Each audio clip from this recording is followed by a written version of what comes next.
Mas madali pang mawala ang langit at ang lupa kaysa maalis ang kaliit-liitang bahagi ng kautusan.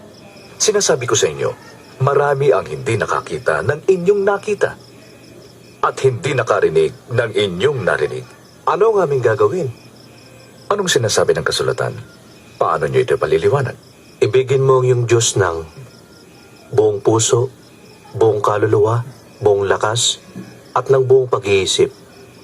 At ibigin mo ang iyong kapwa gaya ng iyong sarili. Tama ka. Gawin mo ito at ikay mabubuhay. Sino ang aking kapwa? Hindi ang makawal na yun.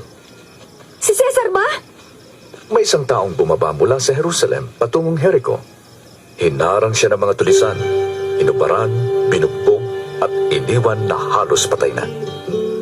Nagkataong napadaan doon ang isang pare. Nang makita niya ang tao, lumihis siya ng daan. Isang Levita ang naparaan din doon, at nang makita ang tao, lumihis din siya ng daan. Subalit may isang Samaritano na napadaan din doon. Nang makita niya ang tao, naawa siya. Nilapitan niya ang tao at binuhusan ng langis at alak ang mga sugat. Isinakay sa kanyang asno at dinala sa bahay panuluyan para doon alagaan. Kinabukasan, binigyan niya ng pera ang may-ari. Sinabi niya, alagaan mo siya at kung kulang pa yan, babayaran ko sa aking pagbabalik.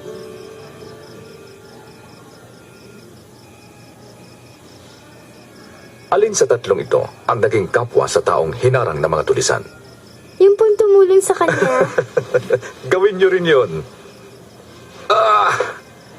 Hayaan niyo lumapit sa akin ang malilit na bata. Huwag niyo silang bawalan pagkat sa tulad nila ang karya ng Diyos.